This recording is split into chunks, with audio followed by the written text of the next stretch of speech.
في ناس بتغفر بسهولة، وناس تانية الجرح عندها بيعيش للأبد حتى لو كانوا بيحبوك وبيموتوا فيك. الكلمة بتفرق معاهم جدا وممكن تخسرك كل حاجة ما بينهم.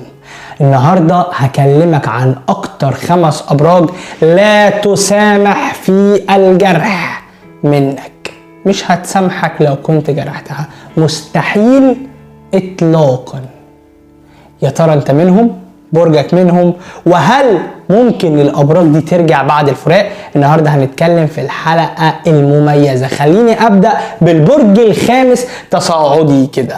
البرج الخامس برج الدلو. الدلو اللي يبان بارد من بره، الدلو اللي يبان عادي جدا، اشتم عادي ماشي ماشي، وفي دلو يرد على طول، ولكن كطبع بارد بارد بارد الى ما لا نهايه. من جوه شخص حساس قوي، لو انجرح ما يسامحش، اسود سنه من جوه. في ابراج سودا جدا وتسامح زي برج السرطان اللي مش هنقوله في حلقه النهارده، اللي كان متصدر الحلقه بتاعه امبارح. لو ما تابعتهاش هسيبها لك تحت في الديسكريبشن، يا ريت تخش تتفرج عليها، وخش على القناه عندي هتلاقيها في الحلقه اللي انت بتتفرج عليها قبليها على طول كده.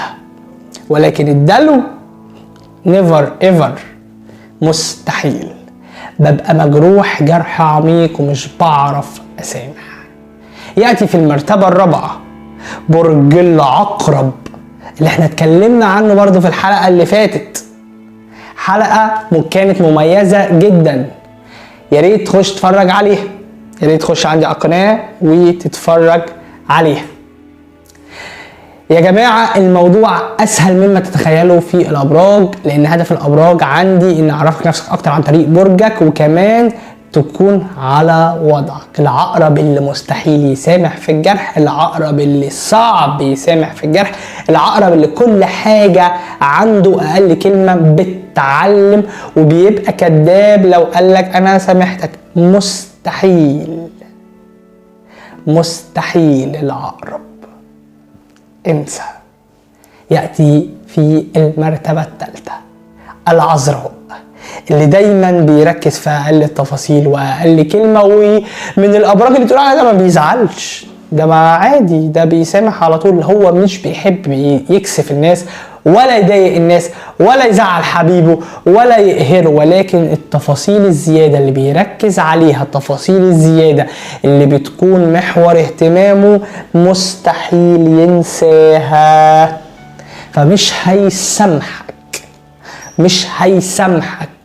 هيسامحك اديني نبهت. يأتي في المرتبة اللي بعد كده وهو برج الاسد الناري. يتضرب قوي، يموت قوي لو سامحك. ليه؟ انت بتموت كبرياءه، بتضرب كبرياءه بالقلم، بتقوله سامحني. مستحيل، ده تركيبة تانية خالص، ده شايف نفسه في حتة تانية خالص. فمستحيل يسامح في الجرح، مستحيل حتى لو كان بيموت فيك. فخلي بالك من اقل كلمة مع الابراج دي، خلي بالك من اقل كلمة مع الابراج دي. بيجي في المرتبة التانية لانه من اكتر الابراج حساسية. دايما تقول يا جماعة الابراج المائية مش حساسة، مستحيل. يعني الناس اللي بتقولي كده لا لا لا لا لا لا، غلط، المعلومة غلط. يأتي في المرتبة اللي بعد كده ملك الحلقة بتاعت النهاردة، ملك العفوية، اللي تلاقيه دايما مهتم بنفسه وعنده كرامته يعني فوق اي اعتبار، ودبلوماسي وصريح توقع معايا تحت. مين؟ الجدي. صعب، بيعدي اي حاجة في الدنيا عشان الدنيا تمشي، لكن صعب. هتيجي بقى في كرامة، مش هسامح لو بعشقك، لو بموت فيك، لو الحياة من غيرك ولا تسوى. انا كجدي مستحيل، مفيهاش هزار. انا كجدي لا، مش هسامح انا كجدي صعب عليا ان انا اسامح. ليه؟ طبعي كرامتي. وهو من جواه مش بيعرف للأسف ان هو يعني يسامح ويعدي عشان المركب تمشي. هو بيعدي في حاجات كتير، ولكن كرامة، جرح، كلمة تضايقني، كلمة توجعني، خلاص. كداب لو قالك ان هو بيسامحك حتى لو كان بيموت فيك البنت والولد.